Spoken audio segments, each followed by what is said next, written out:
This is Craig, fit as a fiddle, one of the best footballers on the island. And then one day we just got a phone call to say he hadn't turned up to football, and his dad had found him dead in his bed. He was 25, healthy, no warning at all. He was 25 when he passed away. Doctors later found the cause, one he never knew he had. They found out he'd had a heart condition that was hereditary, no symptoms of it whatsoever. And Craig isn't the only one. In the UK now, 12 people a week die of an undiagnosed heart defect. 14 to 35-year-olds. One screening could be the difference. This is why it matters.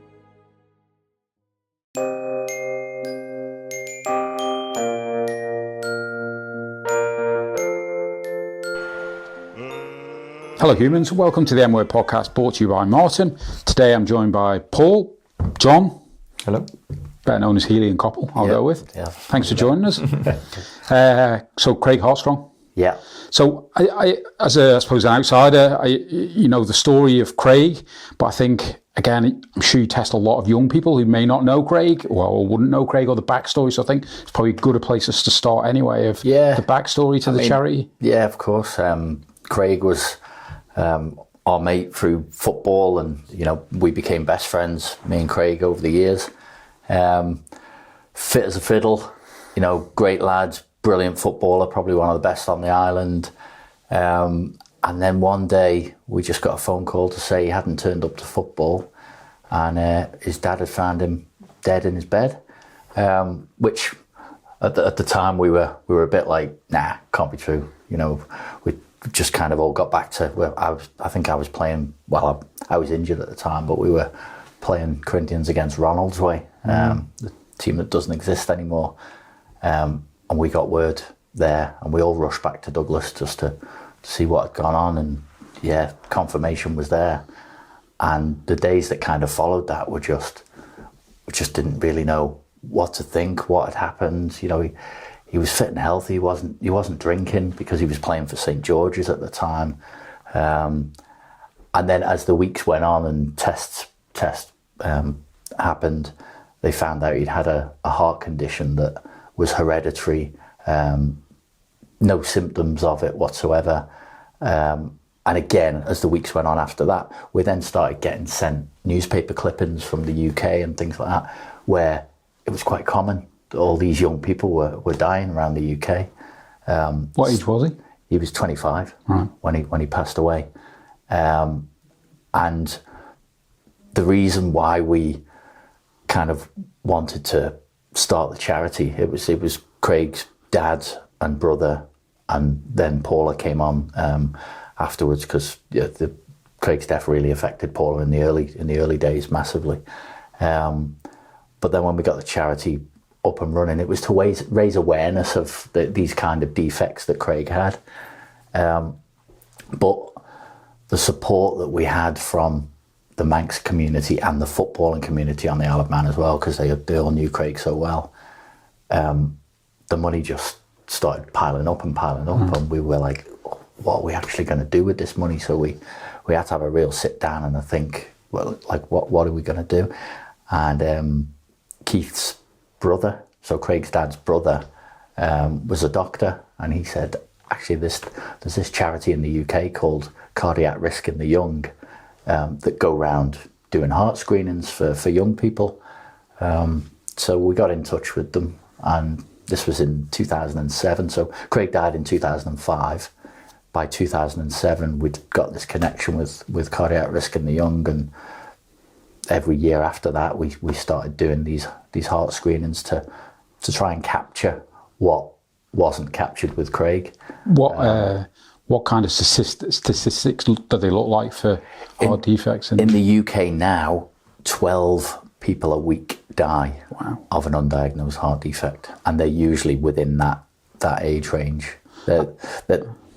They screen 14 to 35-year-olds because these kind of genetic defects don't attack till puberty. But if you've gone past the age of 35 with having no symptoms or anything like that, you should be okay. Yeah. Craig's gran had the same Craig's mum had it, Craig's gran had it. Craig's gran loved her life, smoked like a chimney, and lived till, I think she was in her mid-80s when she passed away.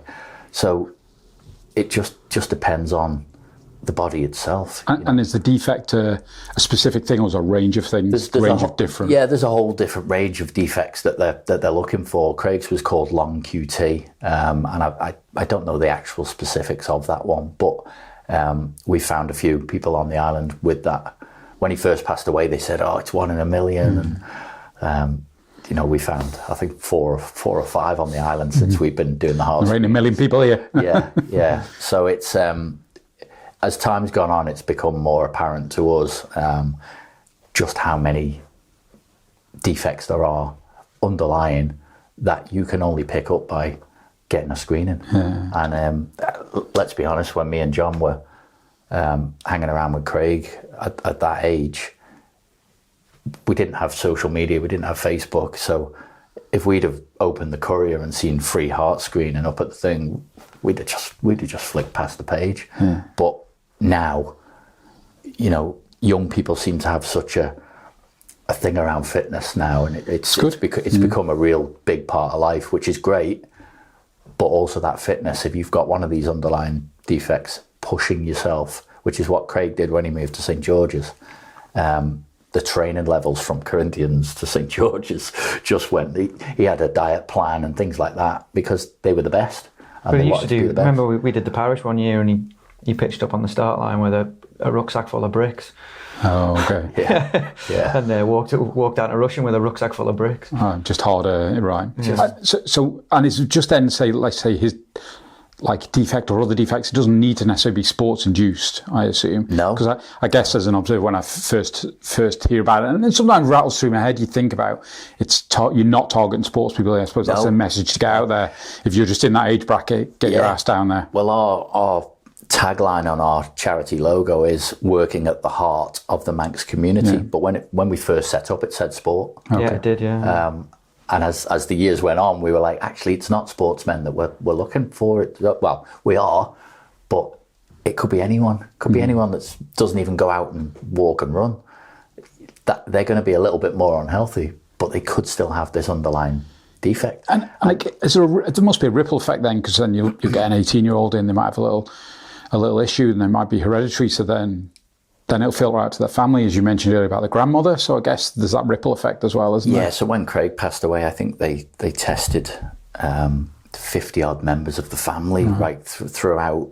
It might not have been that many, but it was a whole lot. And so many came back with positive, stretching out to family in Liverpool and all sorts. Okay. It is a ripple effect. But you'd want to know. And we've had so many come in where they've been tested, they've found something, and straight away they've said, get their mum and dad down here. They've got a brother, bring the brother down. Yeah, right. And that's just on one weekend. The thing about the heart screening is it's done and dusted, everything in 20... Well, if there's something wrong with you, it's more than 20 minutes. But you can go in, check in at the desk at Nobles Hospital, go in, have your ECG, come out, go and see the doctor. He tells you everything's fine. You go home in 20 minutes. Yeah, right. And you go home with some people may go home and just think, wow, what was the point? Or, that means nothing to me. But others come home and think, right, I can really get on with things now. And because I had a little worry in my head and this, that and the other.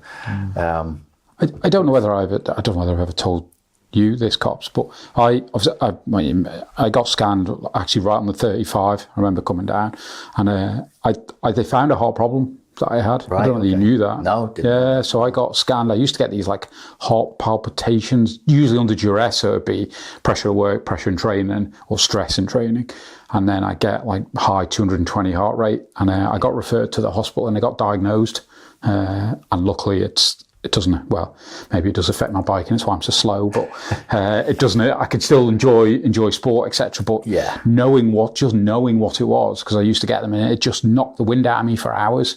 But now I know what it is.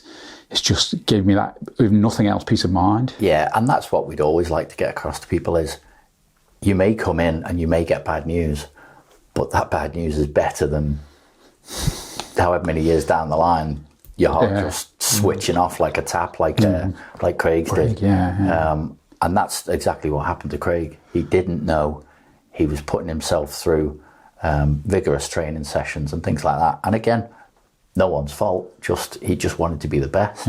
And without knowing that he had that defect, he just pushed himself too far. And we just want people that are out there, if they come and get screened, get peace of mind, or even if you do get bad news, they can work something out. You know, we've had swimmers, we've had cyclists, we've all been found with problems that have gone out to swim again and cycle again, and it works. I read in the press years ago that a lot of negative things about heart screenings and how they didn't work, and this is proof. You know, cardiac risk in the young is proof exactly how it works. And they find such a range of like different conditions with the heart. I mean, obviously Healey's talked about long QT, but so many other things like holes in the heart, or irregular rhythms, or all this type of stuff. So really I think trachocardia, maybe I think it was called. And that's an electrical problem. Again, there's so many of those that happen because with our next heart screening, we will screen the 16,000th or 15,000th person it will be the 15,000th heart screening person that we do, which we really can't wait to do. But of that, there's nearly 480 that we found with problems. And that could be someone we found something, keep an eye on it, don't go scuba diving because that could put a lot of pressure on your heart. 2, you need surgery, open heart surgery now because you've got a huge hole in your heart. And there's 2 very Danny Oram, who doesn't mind me talking about him, and Molly Christian. She's just got married, so I've forgotten her surname. But Danny and Molly are 2 that we look at and think they were 2 such young people that came in and got such bad news. And then Molly's been off and been married, and Danny's got 2 kids and married, and he was actually top scorer in the football Manx Premier League a couple of years ago. And we just look at that and think, saved our lives, that could not. That could have been so different. Could have been so different. So you're talking about the number of scanning there, and cops. Maybe you can pick up, because we were chatting about this on the ride earlier. Just the logistics of running one of these screenings, which again, obviously naivety on our side, like a couple of machines and away you go. But I think I read somewhere the cost to run these screenings, let alone. So just talk a bit about that and the logistics of setting those things up. Yeah, I mean, it's funny when you go back to the early days when we brought, the Cry came over, but we had to set up in the palace, and we had to buy a load of beds for people, and then we buy a load of cages to set up like rooms for them to be screened. And now it's just like a slick operation. And obviously you have to pay for all the people from Cry to come over, and Tony brings all the equipment over 3 days before the screening, and then he's stays the whole weekend, and then you've got all the consultants flying in and out and whatever. So definitely, amounts to a fair amount of money. What's 27,500 pounds is the set figure we pay Cry now to come over for a weekend. A weekend. Yeah. A weekend, But it's the hotels, the flights, the accommodation, the ECG machines, the echo machines. So if they do find a problem on your ECG, they send you in to another room for an echocardiogram scan, which is like the baby scan of the heart, and again, all done. Where'd you do them now? In Noble's Hospital. And you know what? In the outpatient suite. That was an absolute life changer for us, because a game changer. Because, like John says, having to do that in the Palace Hotel and the Sefton Hotel and build these cages 7 o'clock in the morning before a 9 o'clock start to make cubicles. Now, big up to Manx Care, who don't get a lot of credit for a lot of things, but Manx Care let us use that free of charge every time. They don't even charge us for cleaning it now. They used to. They don't charge us for anything at all. So that is huge for us, because this is the technicians and doctors that come over always compliment how beautiful and amazing our hospital is. And not a lot of people realise how good our hospital is. And John was mentioning there's also this cycle where it's you're 15, you've had a heart scan, you're welcome to come back at 20, 25, because as a human and from a kid into an adult, you're developing as well. So. Yeah, like 3 to 5 years they kind of recommend. The heart screening's there, hopefully forever. When we get too old, we want to pass this charity on to other people. Hopefully my kids want to get involved at some stage, and John's daughter might want to get involved, and we want to pass this on to another generation at some stage, because 1,500 kids turn 14 every year on average. We're screening approximately 800 people a year of a wider range. So we're not even just capturing. You might be catching 10%, maybe even. Yeah, we're not even capturing that one age group, which is why in Italy it's compulsory for kids to have an ECG before they start active sport or something, I think, in school. Oh, okay. Something we did talk about many years ago, but the costs involved in it is just...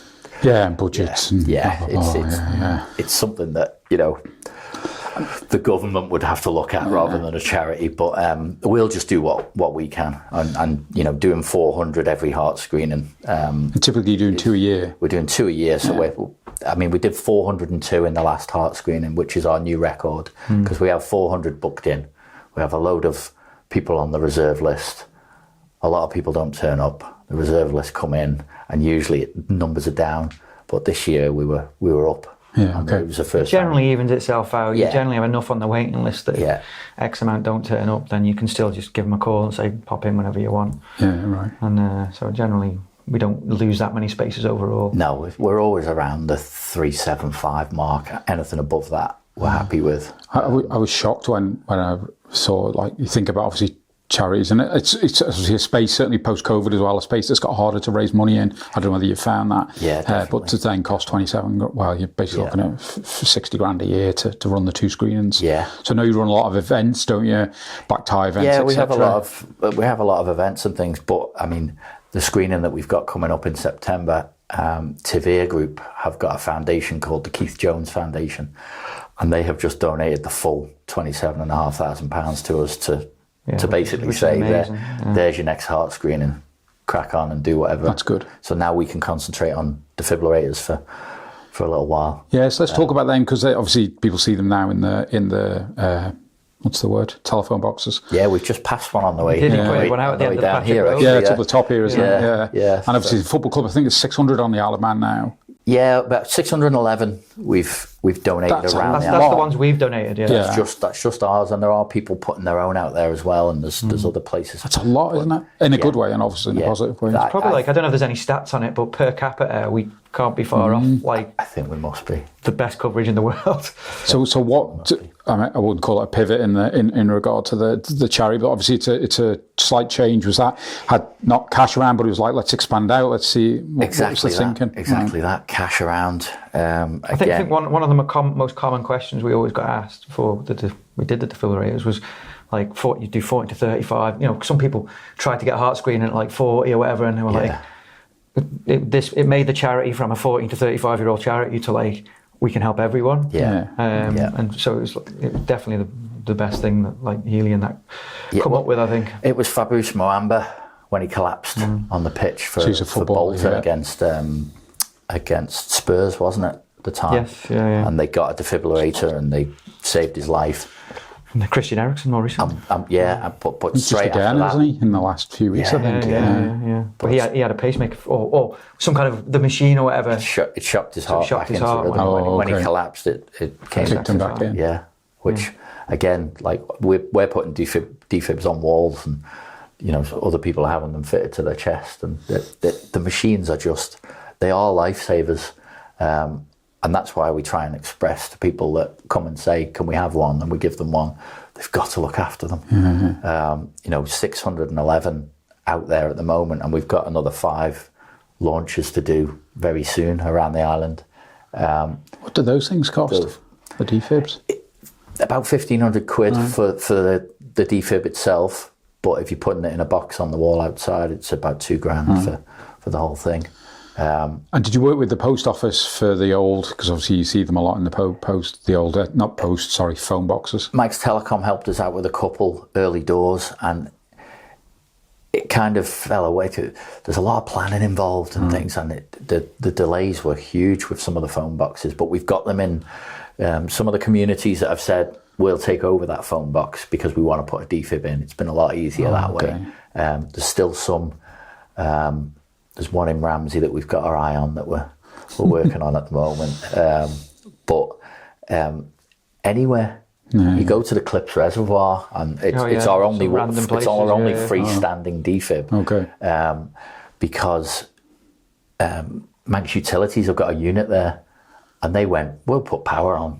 So they dug the road up and put power down there, and we've got this one defib down the Clips Reservoir just. So you need power to the defib, do you? Yeah, it's got a little heater inside the box. Not the defib itself, but the unit that stores it. If it drops below a certain temperature, this little heater just kicks in to keep the defib from freezing. Oh, okay. So the defib itself has got its own battery, 5-year life. The pads have got a 2-year life. So the upkeep of them is you need to buy pads like Trigger's every broom, 3 isn't years. it? Yeah, it's kind of like, and a battery every 5 years, which the pads are 80 quid. Right. The batteries are about 200 quid, but over the space of... And do you pass that to the community then to self-run? You sign up as a guardian. Okay. So whoever takes over these, they're responsible then, because we can't look after 611 machines. And how do you direct them, or how does the community then direct individuals to use them? Again, if I've got an incident tomorrow and I'm up there, Yeah, so if there is an incident, the first thing you're going to do is ring the ambulance service. The ambulance service have the map of the defibs around the island, and they will immediately say, continue CPR. If you're on your own, continue CPR and wait for an ambulance. But if there's somebody else there with you, continue CPR. There's a defib on the wall over here. The code is this, and we try and keep it the same code island-wide. There are a few different ones around the island when other people have set them up, but generally there's one code island-wide. And they'll send you to the nearest one to get the defib out there. And then instruct you how to use it. The defibs are unbelievably clever and almost idiot-proof. You just press a button and it just tells you exactly what to do, gives you instructions.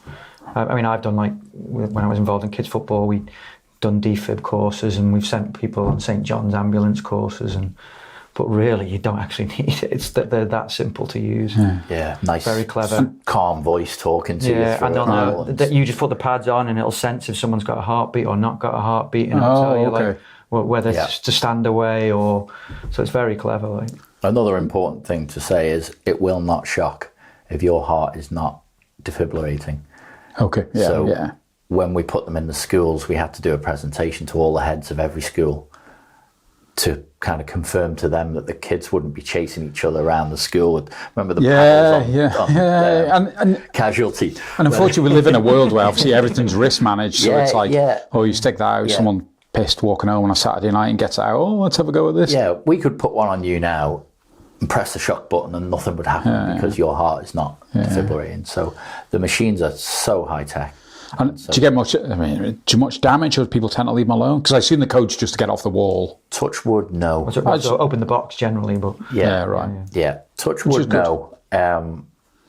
And how much have they been used? We've got one outside the Outback nightclub, and it's been there for years, and it's never been vandalised. Yeah. So I think. What are you saying about the Outback, Healey? I'm just saying there's a lot of people hanging around out there. They've had a lot of alcohol. I think in everyone's heads they look at that and think, that is a piece of life saving. We're not going to touch it. You need to go beating if you go near them. Yeah, there was a bit of vandalism in Onchan Football Club many years ago, where the defib was thrown against the wall, but so was a lot of other things. I think it just got caught up in the chaos and broke up the place. But and have they been used much? Do you get stats on when they're used? We don't get stats as such, but we know of at least 8 on the island that have been used successfully. One was in Pokestar's office.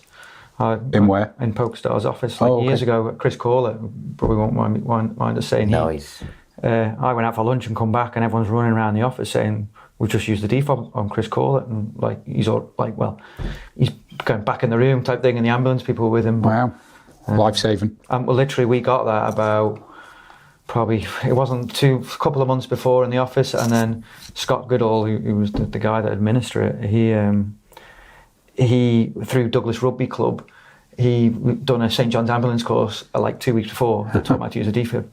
Yeah, because we gave Douglas. Yeah, because we gave Douglas one, and then they said, wow. So that story was like, we've said this a few times, it was full circle. We gave Douglas Rugby Club a defib. We gave the Scandia House at the time, it was called. Yes, it was like the building. It was for the whole building. We gave them a defib. One guy had the training here and administered it here, and it was just. And Chris is like comes to. I think he was at our annual dinner with Kevin Keegan. Yeah, we see him quite a lot. Yeah, last year, and it's just every time we see him, we just think, wow. It's the same with Danny, and but this was like the other side. This isn't the heart screening side. This is.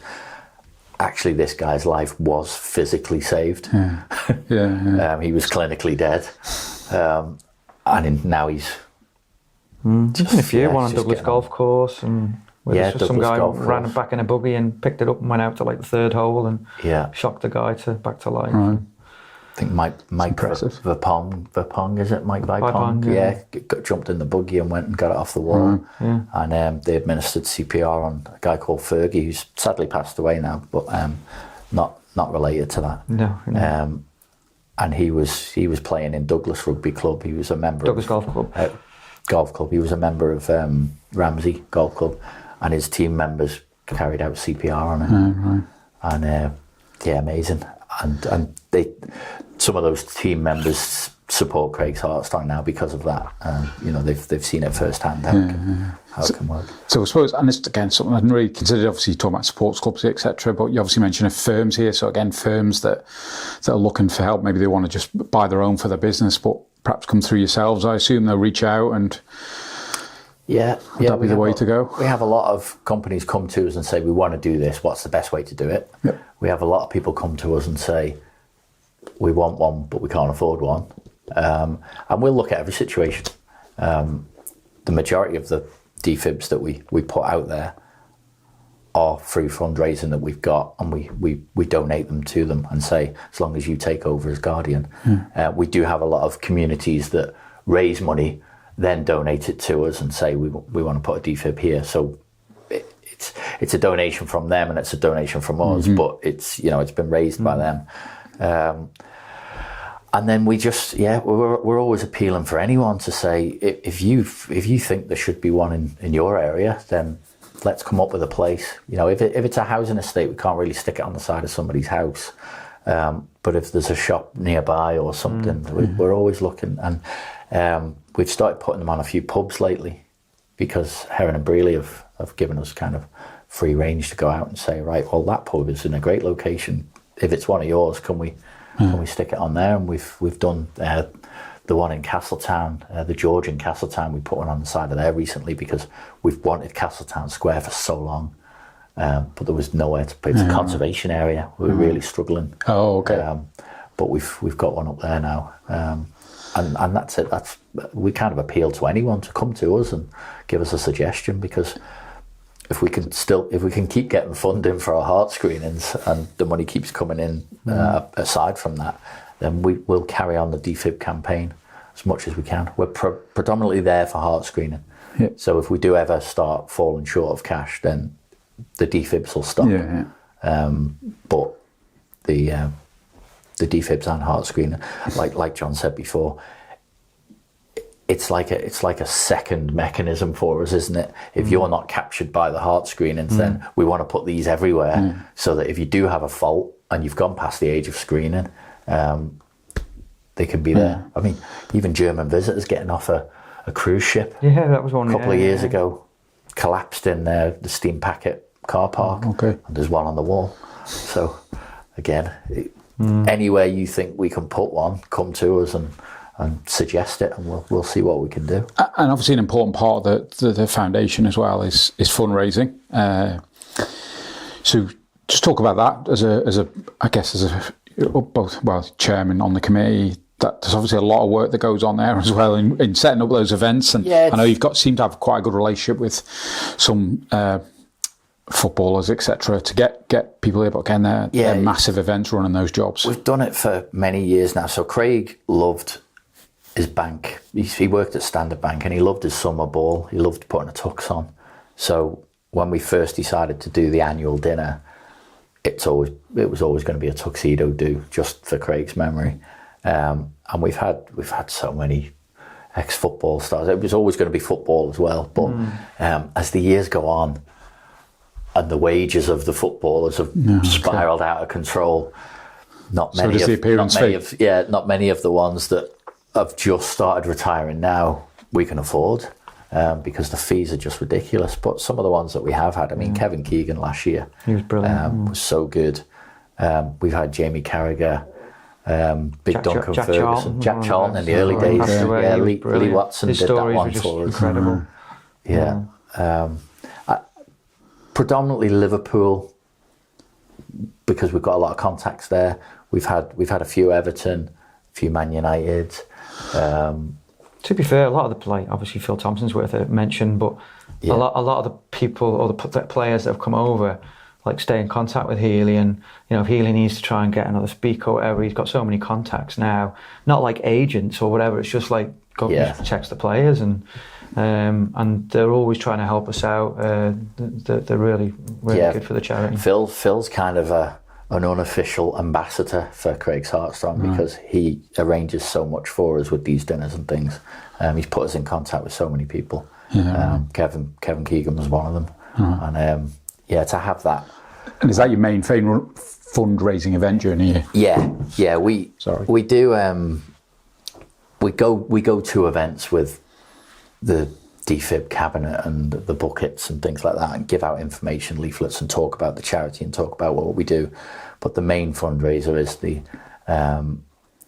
annual dinner. We are looking at. We're just looking into it at the minute and trying to figure out a route. We're looking at doing some kind of charity run, but visiting different defibs around the island on that run. But we just need to work out. We'll set like an ultra one up for you. Yeah, you can do it twice. I'll do all 600 of them. Yeah, and then ride it. Yeah. No, so that's something we're looking at to do. Not as a main race event. Oh, like a fun run. Just almost. A few members of the committee and. Oh, okay. I see. Yeah, so I'm trying to do it so that we don't have to close roads or have police or anything like that. But a lot of fundraising is just done by people going out there and saying, I want to do this for you. I'm going to do the parish. I'm going to do this. And the Isle of Man community, like I say this so many times, but you will never find a community like it in the world, I think. Even when we do the screenings down the hospital and we've got a bucket down there, and like you sat in reception for 2 days, whatever, and like just little old ladies come up and give you open their purse and like take a quid out or whatever. There's nothing to do with the screenings. They come, take a leaflet, have a little chat with them, and then people just dropping 20s and 50s and all sorts in the bucket. It's really good. The ones that have gone for the free heart screening, a lot of them realise how much has gone into this, how important it is. And we do get a lot of donations over the weekend as well, so that certainly helps towards the 27,500. But like I say, the Keith Jones Foundation has blown that away this year, and we can now concentrate on getting ourselves to next April for the next heart screenings after this one. So you're an accountant, cops, but I'm thinking 27 grand, there's 400 people you scan. It's like 250 quid a pop basically when you're turning up there getting a scan. Is that right? No more? Approximately, yeah. 400 quid. It's a lot. So your point being, when you've had a scan, appreciate your free scan. There's value there that pay it forward type of thing, and where you can. Yeah. I mean, we're always appealing for people to make donations wherever, and if they can't afford to, then so be it. We're happy to screen. We're happy to screen everyone for nothing, but we're also happy to take donations. Yeah, of course. Yeah. It just makes life a little easier for us. So let's embarrass you a little bit here, because I'm sure you don't want to talk about, but your MBE. Obviously, it relates a lot to this charity work. BEM. Oh, sorry. BEM. Yeah. So British Empire Medal. It was spoil the surprise. Sorry, it's coming next week. Do you know what? It was a complete surprise, and not something that I was ever, thinking of, or even. I'll be open and honest with you. At first, I said no, but the governor actually persuaded me to say yes, because of what it would do for the charity. And that's the angle I wanted to go down from the start was, yeah, all right, it's a medal for me, and I get to go to the governor's house with 50 people and get it presented by the governor's wife, actually, because he had COVID. Oh, okay. And it's the first one that has ever been given out by his wife. So it was great experience. And my wife and I went to the garden party at Buckingham Palace nice. later on that year, which was all great. But as I say, all I wanted to do was steer it to, this is what me and the committee and Paula have done for years, and we've not done it for recognition, but we'll do it for our name being in the paper and Craig's Heartstrong being in the paper again, and you know, any press that we can get, any press we can get for Craig's Heartstrong Foundation is up there for me. So yeah, it was nice. It's nice to see those letters after your name because of what work you have put into it, but also I just want to get on with it and keep the hard screenings going and keep the defibs going. Yeah, and it's worth mentioning, like, obviously you have to be nominated for these awards by whoever has done it. Yeah. It's like the Manx community obviously just showing recognition for the work. Yeah, so I mean, as an observer, obviously you've been involved a long time, and to obviously dedicate time, and it's not just you, like you say, it's the whole committees, and Paul over time, everyone's spending time to do it. I guess you got involved at a pretty young age, and while I appreciate it, mate, it's easier to do nothing, and it's harder to do something. So therefore, I think it helped mentally for a lot of us to be involved from the early days, and just as the years went on, we just wanted to make it bigger and better, and then now it's just become part of life. Like, you get up in the morning and think, right, I've got to go to work, I've got to do this at work, but at lunchtime I'm going to do this for Craig's Heartstrong, and then after work we've got this for Craig's Heartstrong. And we've got such a good committee now that I can just fire a WhatsApp into our Craig's Heartstrong group, and people come back straight away and say, yeah, I can attend, I can do this, I can. And it takes a lot of weight off my shoulders to have people like John and the rest of the committee there to just help out. Carry some of the lifting. Yeah, because it's...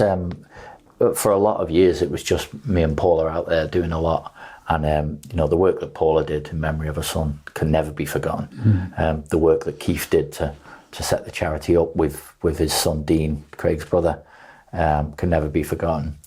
And Healey Coxon, who's Craig's cousin, she's back on the committee now to give us that kind of family roots, and it's just great to have her back on board as well. Chris Feeney, that used to play football with Craig, Luke Murray, people might know from FC Isle of Man, has his own heart issues. He's our secretary, has been for a few years now. Matthew Palmer, who was big mates with me and Craig back in the day, nice to have him back. John, Chris Cannell and Josh Rydens, who both played at Corinthians with me. Didn't really know Craig, but knew the history through Corinthians. So it's a really, really good committee, a mixed committee. And like I say, a lot of us have got kids that we might want to pass this on to at some stage. To run. So just maybe picking up just two more things I'd like to ask. One, I suppose, around on that point really about legacy. So just, I didn't know Craig. Just talk about who Craig was. What was Craig like as a mate? Just literally, we've all got best mates. He was my best mate. That actually the morning that he passed away, I was actually ringing him, and he wasn't answering, and I just thought, he's gone out, or he's got someone round or something. Just, because he was a lad, and we were supposed to go down to town and book a holiday to California, because he had family out there, and we'd always said we'd go out there, and we were going down that morning to book the holiday, and he never answered. So I thought, maybe we'll do it in the week or whatever. And we just did pretty much everything together. The holidays we had, the nights out we had, And even now, like, you know, when my kids were born, I'd love to have just picked up the phone and said, "Kid's born, like, come down the hospital," you know, just things like that. He was just such a good lad.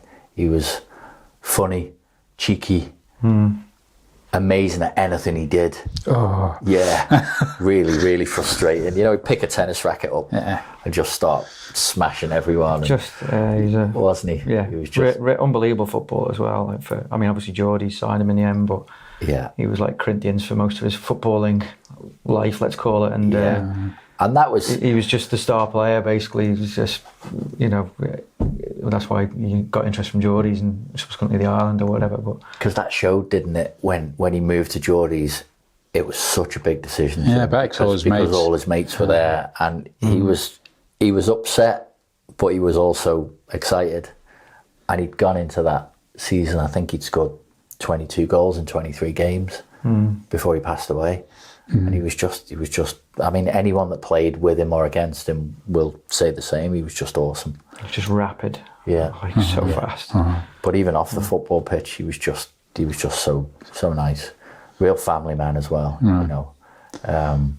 It's just such a shame for a 25-year-old lad to have your life taken away from you by it's not even an accident or anything like that, is it? It's just a condition that if we all knew he had it, then it could have been treated. And that's why the heart screenings are so important, because something like that can happen to anyone. And you just don't know what's going on inside. And it's probably happened, it's happened all the time, but until it happens to someone close to you, you don't really realise. Yeah. And then all of a sudden, you know, as things like all of a sudden you start seeing more stuff in the paper about it, and it kind of like, you probably never picked up on it before, you've probably seen it in the papers. But obviously when that happens, it's like every other thing, like when, you know, Moamba, it's like we're all on the text straight to each other, and Yeah, it's just... He'll give you a big hug, I'm sure, the day you meet him again. Yeah, I'm sure he will. Hope so, yeah. Well, he better. An orange wicked, it'll probably be. So just finally, so you've got some screenings coming up. We have. So can I just, so we'll talk about that in a second, but I suppose I'll start by saying, like, if you booked on it, turn the F up. I know you wouldn't say that, but I'd say turn the F up, because you've obviously got these people spent a lot of money getting people, and you want to maximise your time. And if you can't, that's great. Give them a ring, drop my message, so you can fill those gaps in, I guess.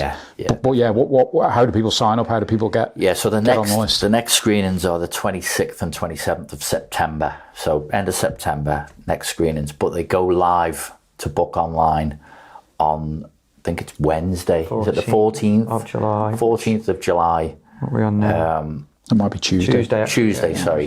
Tuesday, the 14th of July at 4:00. Okay. And this, sometimes after COVID, it sold out in 8 minutes. Sometimes it sells out. It's like a Rihanna concert, isn't it? Yeah, sometimes it's 5 or 6 hours, sometimes it's 24 hours. But it's not long though, is it? You've just got to get on. Because I have so many people messaging me afterwards saying, I always log on, I never get... If you don't get in touch with us, and we'll put you on a reserve list. At least then because the reserve list will give you a time. It's not like your reserve list is over here and we're waiting for people to cancel. We will give you a time because we know there's going to be no shows. So just get on Tuesday at 4:00 on it's our website, craigsheartstrongfoundation.co.uk. But you can access it through our Facebook pages and Instagram and everything. But just, it's so important to get to. If you do book on Go, please, or at least give you notice you can't make it for whatever reason. Yeah, it's nice just for a text or an email or something to say you can't make it. We can then, if it's weeks before the event, we can get back in touch with Cry. They can put some more back on the calendar. And a lot of people do get in touch with Cry and say, I've booked this, I can't. So because it's a bit in advance, you never know what comes up on the calendar again. That's happened a couple of times lately, but we just want to stress the importance of getting booked on. If you're 14 to 35, from the age of 14 to the age of 35, it doesn't matter if you've been before. Doesn't matter if you think, oh well, I might take up somebody else's place that really needs it. If you're available and you are in that age bracket, book yourselves in, because you never know. Like you said, when you were 35 when you found something. Our mate Jonathan Bradley went when he was 35. They found something, and he had to have his heart stopped and restarted again. One of those, that whole process. I didn't know he had one. yeah, a lot of people have said that. But he'd been before. Oh, okay. There was no issues. Oh, interesting. So actually, things can change. Yeah. I'd done that as well. Yeah, I had one when I was 30, and then I had it at 35, and then I got referred to a doctor. I had like the echo, the ECG, and then the echo, which was really uncomfortable. I remember like where it's you know, it has all the jelly and stuff on it, and then I got referred to the doctor, and then they were just like, "It's fine, don't worry about it." So, and that can happen, but it's still a peace of mind. Yeah, of course. Yeah. Okay, great. Appreciate your time. Perfect. And obviously, I'd also say if you're doing any charity events, you're doing anything, and you're thinking about what charities to help, then obviously reach out. Well, don't even need to reach out. Just start raising money. Yeah, or donate. The Keith Jones Foundation, like I've said a couple of times, has blown us out the water there. Well, that's amazing. Because then the money you can collect, you can get more defibs out. If anyone else wants to come forward and and help us out in not even in that way, just in any way. Every single penny that comes into this charity goes on heart screenings or defibs. None of the committee get paid. Everything is voluntary. Nobody gets paid. It's literally defibs, heart screening. That's where 1.8 million has gone over the years. So, you know, it's impressive. It is impressive, but it's also, you can see it. You can see, you know, someone that's had the heart screened. You know, you can see defibs all around the island, so you can see that the money's working. You can see that what we're spending it on, and I think that triggers a lot of people to help us out. So, if they want to continue and give us more, then we'd be more than grateful. Appreciate it. No, thank you very much for having us. Pleasure. Thanks, Paul. Thanks, Tom. Appreciate your time. Goodbye. Thank you. Cheers. It's a word out from Mom. Poor flimsy humans. Don't you wish you were flawless like me? A towering inferno of physical perfection? I hate to pop your blimp-like ego, but you're not perfect.